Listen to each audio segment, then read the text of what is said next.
My family was planning to order takeout and asked my sister's kids what they wanted. As my kids waited their turn, my mother coldly said, "Your kids can eat whatever scraps are left in the kitchen. They're not guests here." My sister smirked. "And don't forget, I'm staying all week, so you're covering my meals, too." My dad added, "Now go set the table like a good little servant." I stayed quiet, took my kids to a fancy steakhouse instead, and made one phone call. Hours later, they were calling me in panic that it was supposed to be a regular weekend family dinner. Nothing fancy, just takeout, laughter, maybe a movie after. My parents invited my sister and her kids to stay the week. And naturally, I was expected to come help out like usual. Ever since my divorce, I've kept to myself, but I still tried to maintain some family connection for the sake of my kids. So, when it came time to order dinner, everyone was gathered in the living room. My sister's 2 kids immediately shouted out what they wanted. Pad thai, dumplings, and boba from their favorite spot. My kids waited patiently, like they always do. They were next in line, literally, but my mom didn't even glance at them. She snapped, "Your kids can eat whatever scraps are left in the kitchen. They're not guests here." I looked at her, thought maybe I misheard, but nope. She turned to me, hands on hips, and added, "We already have too many mouths to feed. You know how tight things are right now." Then my sister, smug as always, said, "And don't forget, I'm staying all week, so you're covering my meals, too." I blinked. She said it like it was a royal decree. And as if that wasn't enough, my dad, who'd been mostly quiet, barked from the kitchen. "Now go set the table like a good little servant." Servant. My kids looked at me. One of them whispered, "Mommy, can we just go home?" I didn't yell. I didn't cry. I just calmly stood up, grabbed my purse, called my kids over, and said, "Let's go out for dinner." We didn't go to a cheap burger joint. We went to the nicest steakhouse in town, the kind where they bring the drinks on a silver tray and call your kids, "Sir" and "Ma'am." My kids sat wide-eyed as waiters pulled their chairs out and handed them mini menus. I posted a photo of our dinner, steaks, mocktails, lava cake in the family group chat. No caption, just the picture. But that wasn't the big move. As my kids savored dessert, I made one call, just one, to someone I knew would flip their perfect little dinner world upside down. And a few hours later, my phone exploded with calls from my family. Voicemails, texts, missed FaceTimes, all of them saying the same thing. What did you do? Let me rewind a bit so you understand the weight of that one phone call. I don't just have a job, I have leverage. For the last 6 years, I've been quietly helping my parents manage their finances behind the scenes. After my dad's failed retirement investment, they nearly lost the house. I stepped in, used my credit, refinanced in my name, and saved it from foreclosure. They never told anyone, especially not my sister. In return, all I asked was respect. Not graveling, not grand gestures, just respect. And for my kids to be treated like human beings. Clearly, that was too much. The person I called during dessert, my banker, the same one who helped me set up a contingency clause in the mortgage paperwork. See, the house was saved under my name. But the deal was if certain conditions were breached, namely verbal or emotional abuse of me or my children, I had the option to freeze and trigger a reevaluation clause with 30 days. Notice that clause activated immediately. But I didn't stop there. Before the steakhouse check even hit the table, I logged into the shared utilities portal, canceled my auto pay. That $437 monthly electric bill, the $220 gas bill gone from my account. I also sent a brief email to my parents. Hi. Per legal instruction, please direct all correspondence regarding fees or violations to the property owners only. I am withdrawing from all communication as of today. That triggered a domino effect that none of them saw coming. By the time my family got home, bellies full of Thai takeout, probably still laughing about me setting the table like a good little servant. They walked into a house with a blinking red light on the thermostat. My dad must have checked the smart panel because the first voicemail I got said, "What the hell is going on?" The thermostat's blinking some warning. We called the electric company and they said the account's been flagged for pending disconnect because the last payment bounced and no backup method is listed. I thought you had this handled. Then one for my mom. We're not getting hot water. What are you doing? Is this some childish tantrum? And finally, one from my sister, the cherry on top. Seriously, You're sabotaging your own parents because you didn't get to pick dinner. Grow up.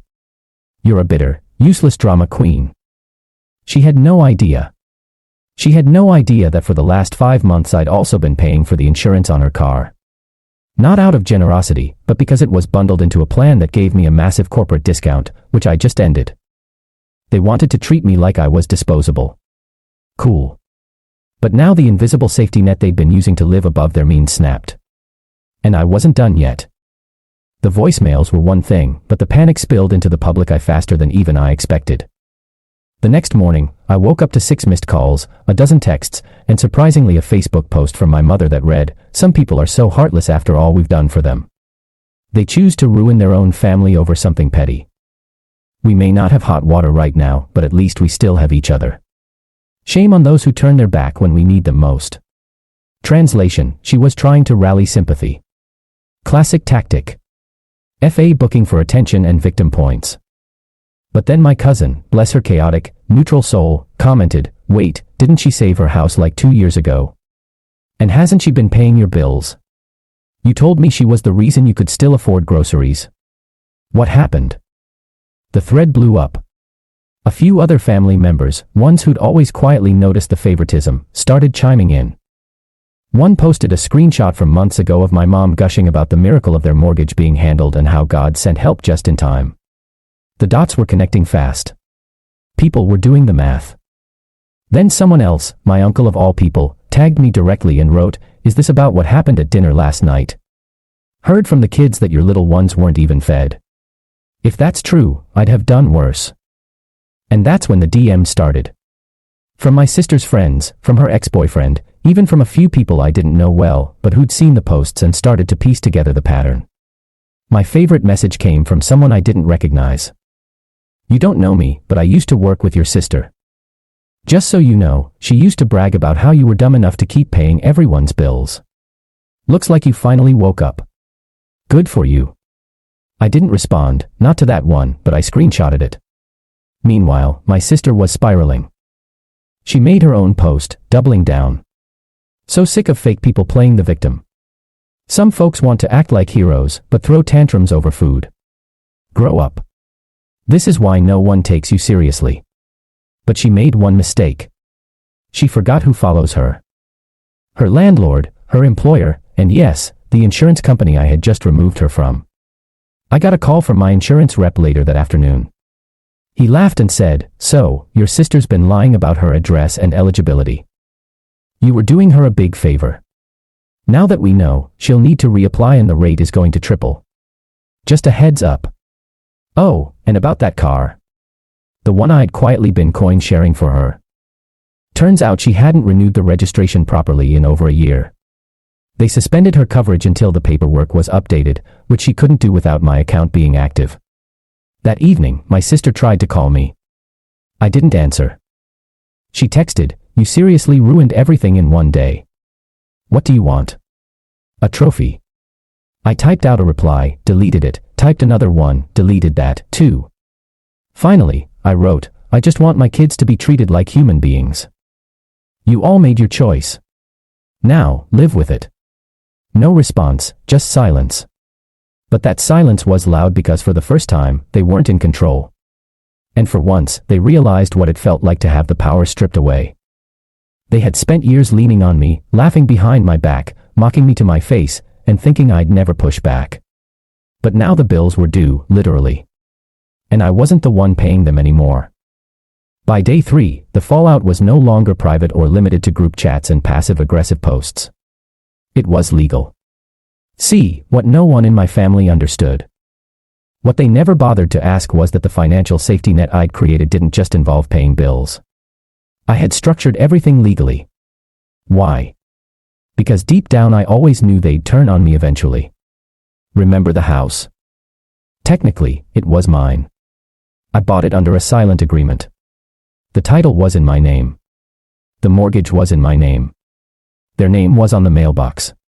But legally, they were tenants at will. No formal lease. Just a verbal agreement and good faith. Faith, as it turned out, that was grossly misplaced.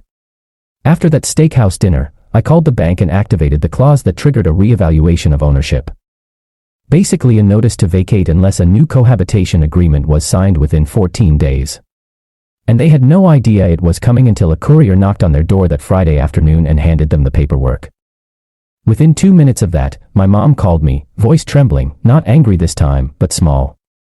"Sweetheart, what is this? What are you doing? We raised you. We're your family." I let the silence sit for a second. Then I replied, "You're right. You raised me, but you didn't raise me with love.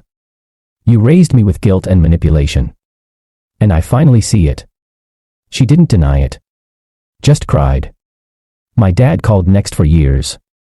He had been in the loud booming voice in every room. "Mr. Control."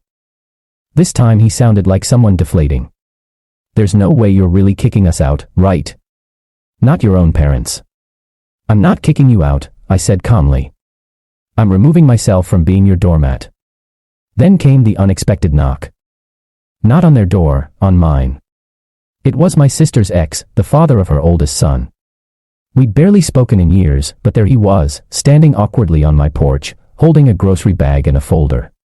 "I heard what happened," he said. "Saw the posts, heard from some mutual friends, and I want you to know I never knew it was this bad." I didn't say anything. I just watched him. He handed me the folder. It had legal documents, custody stuff, emails between him and my sister. She'd been threatening to cut him out for months if he didn't keep quiet about the stuff she said about my kids. Screenshots, voice recordings, even one message where she said, "My sister is just a walking wallet. When she runs out of money, she'll disappear like she always does." I didn't cry, but something cracked inside me. Not because I was shocked, but because for the first time, someone from their side saw me and came forward. We talked for over an hour. He told me he was trying to get partial custody because he didn't trust the environment anymore. Said if I ever needed a statement or support, he was there. Before he left, he looked me dead in the eye and said, "You're not crazy. You're just the first one who had the guts to walk away." That night, I tucked my kids into bed. My daughter whispered, "Mommy, are we going to have to go back to Grandma's?" I kissed her forehead and said, "Nobody, we don't go where we're not wanted. And from now on, we only go where we're loved." 3 weeks later, my parents officially moved out of the house. I gave them the full 30 days as required by law, but they left early, probably out of pride or shame. They're staying with some distant cousin now. My sister, she lost her job a few days after blasting me online. Apparently, her boss didn't like what they saw. She still hasn't apologized, but I don't need her to because for the first time in my adult life, I feel something new. Peace. I took back my power. I protected my kids. And I made it clear. I'm not the servant anymore. If you made it this far, thank you. If you've ever been the quiet one who kept the peace, just know you don't have to. You can set boundaries. You can walk away. And you deserve better. Drop a comment with what country you're watching from. And don't forget to like, subscribe, and turn on notifications if you want more stories like this.